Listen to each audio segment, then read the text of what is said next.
Worst day for our economy since COVID. Just a little reminder, this time, he's the disease. Are tariffs actually part of what Trump and the MAGA movement campaigned upon? Are tariffs a way of putting America and American workers first? Are the tariffs, in a sense, the kind of policies that could come from left or right?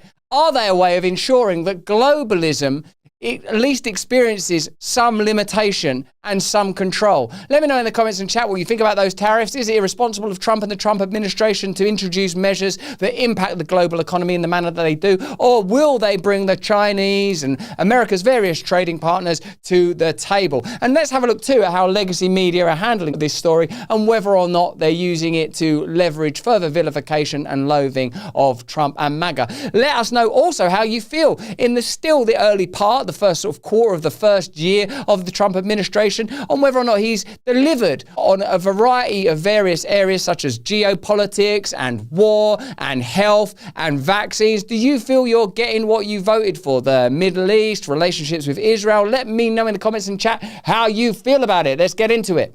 If the president doesn't try to reach out and reward these countries and companies that play by the rules, then the 1987 scenario, the one where we went down 3 days and then down 22% on Monday, has the most cogency. We will not have to wait out too long, will we? We'll know by Monday. Fortunately, we had an excellent set of employment numbers today. At least it makes it less likely a crash will necessarily lead to a recession. But if President Trump stays intransigent and does nothing to ameliorate the damage that I saw these last 2 days, I'm not going to be constructive here. I will contain my anger, but only because I lived through 87, and in the end, I came out okay. I was in cash for the crash. I know what this feels like. Oh, and if Europe moves against our fabulous tech companies next week, then I will be furious. That I promise you, because it should not happen. Trump says he won't be negotiating with Europe over these tariffs. Have a look at that. Europe's treated us very badly. We put a big tariff on Europe. They are coming to the table. They want to talk. But there's no talk unless they pay us a lot of money on a yearly basis. Number one for present, but also for past. Because they've taken a lot of our wealth away, and we're not going to allow it to happen. To see what the global economic impact of these ongoing tariffs are, but what can't be claimed is that it's solely a MAGA or right-wing position. Bernie Sanders talked about the increasing necessity and likelihood for tariffs to be required way back in 2008. And here's Nancy Pelosi encouraging Congress to deploy reciprocal tariffs way back in 1996. Jobs, this is the biggest and cruelest hoax of all. Not only do we not have market access, not only do they have prohibitive tariffs, not only are our exports not let in very specifically, but China benefits with at least 10 million jobs from U.S.-China trade. Hasn't Nancy Pelosi, before she'd enriched herself through the investments of Paul Pelosi, her husband, that benefits not one jot from her position on various regulatory boards or her former position as Speaker of the House? It's interesting to see a poor, younger Nancy Pelosi prior to the acquisition of her extraordinary wealth. One of the things that's interesting me when it comes to the reporting on these tariffs is how it is, of course, being used to vilify and attack Trump in the places where you would expect. Late night TV, which used to be about entertainment, but long ago yielded to political rhetoric and the amplification of what we once saw as an unstoppable global and imperialist force. Certainly the election of Trump is a barricade against that advancing globalism, with even Keir Starmer saying that the globalist era is coming to an end, which I think a lot of us think is an extraordinarily beneficial thing. Colbert goes on to say that this is the worst economic moment in the United States since the height of the COVID pandemic. Without talking about the conditions of the COVID pandemic, the amount of deception that went on, or how he himself advocated for compliance and subjugation of ordinary American people, participating in outrageous vaccine propaganda and the shaming of people that were cynical, skeptical, and downright doubtful when it came to mRNA technology, a conversation that's still ongoing, and I reckon serves as a kind of fissure between when there was mass compliance and now total and mass distrust. We're still in the anti-establishment echo of the pandemic and all that was revealed during it. So let's have a look at how Stephen Colbert talks about Trump's latest economic moves, and let's see if he has the kind of objectivity that you would like of a late night talk show host. How you doing? Everybody feeling liberated? Because yeah.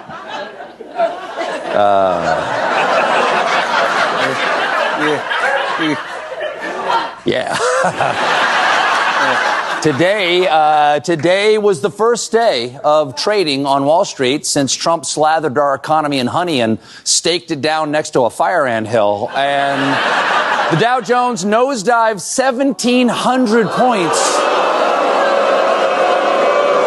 joining the S&P and NASDAQ in having their biggest drop since 2020. So, worst day for our economy since COVID. Just a little reminder, this time, he's the disease.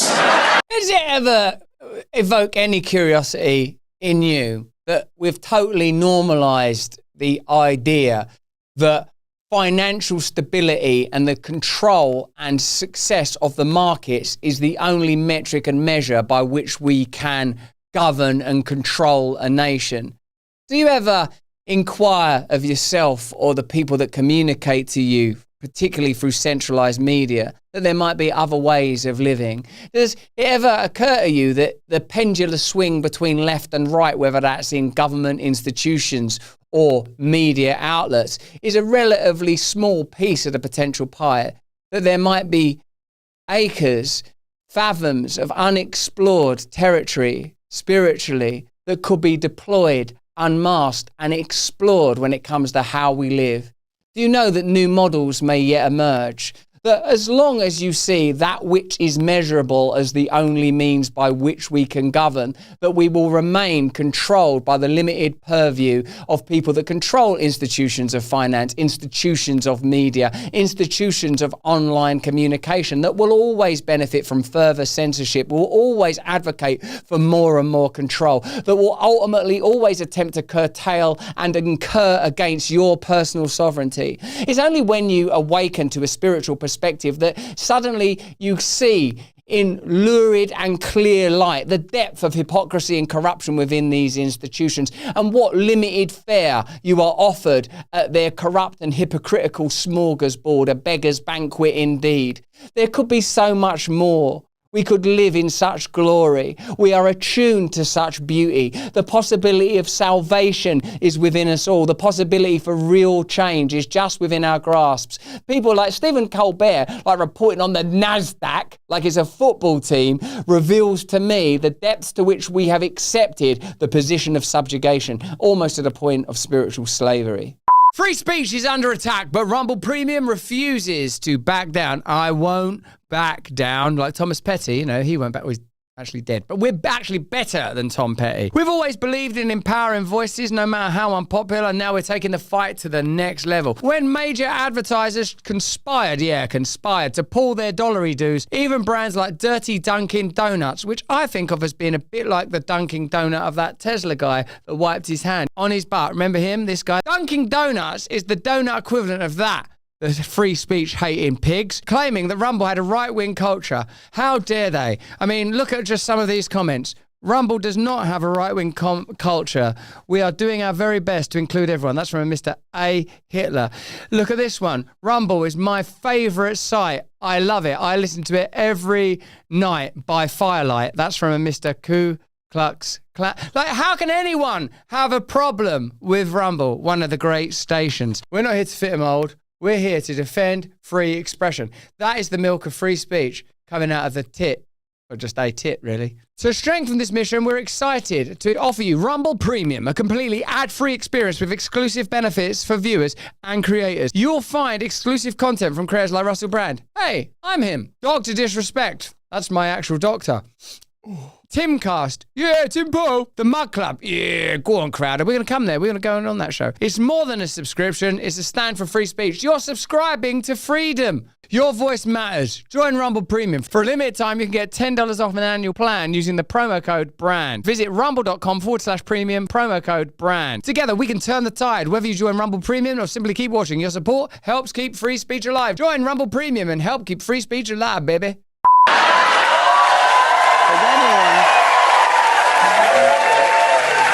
Has anyone, and I'm just spitballing here, has anyone thought about injecting our money with bleach? Now, I mean, how dare he act like Trump's position during the pandemic is the only thing that's risible and worthy of further discussion and examination.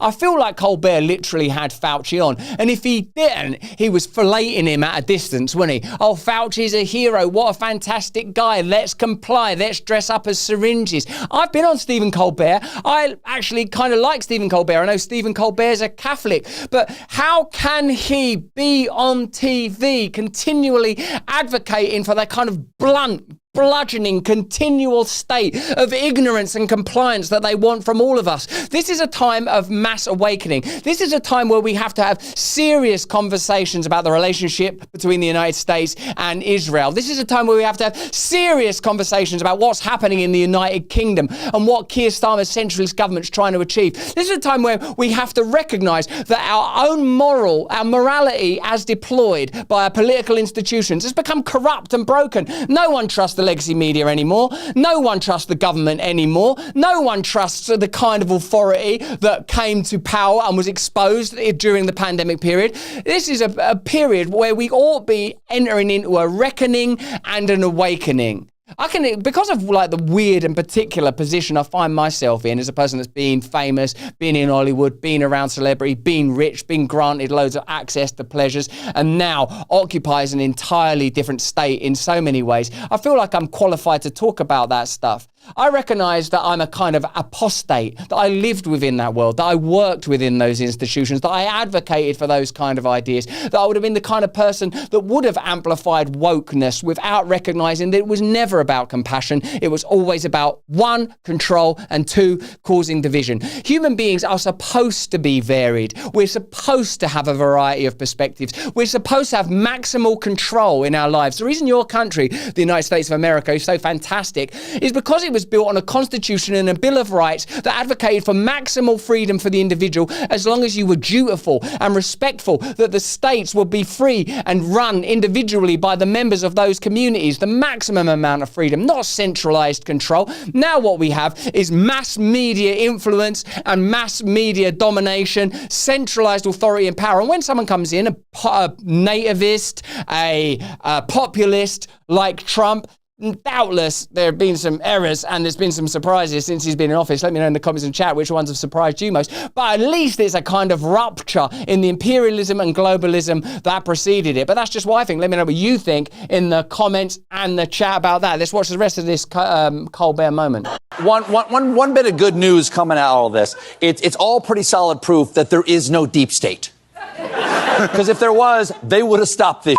Okay? But if they do exist, I just want to say to the cabal of financial and governmental elites who pull all the strings behind the scenes, maybe put a pause on your 5G chip JFK Jr. adrenochrome chemtrail orgy and jump in here, because we're f***ing dying. Fidelio. Fidelio. Excitedly amplifying the agenda of the powerful there, never participating in the potential conversation that could take place now about the many ways that America might flourish, peculiarly, in fact, by paying attention to the principles upon which it was founded. Today's smoldering economic crater incinerated everything from crude oil to big tech stocks. The only company doing well, the proud folks at downarrow.com. Well, as Colbert himself pointed out, America hasn't experienced this kind of financial ramification since the height of the pandemic, during which he did everything possible, it seems to me, to amplify the interests of the powerful and participate in a global deception that cost a lot of Americans a lot of things, their lives, their health, their wealth. And it's extraordinary, really, to see him standing at the podium full of pomp and confidence at a moment like that. Hey, thanks for watching. If you want to see more uncensored content where free speech can flourish, join our live stream. Click the link right here to watch the next video if you want to, or become a member of a growing movement. Download the Rumble app and you'll be informed every time we make a new piece of content. Stay free.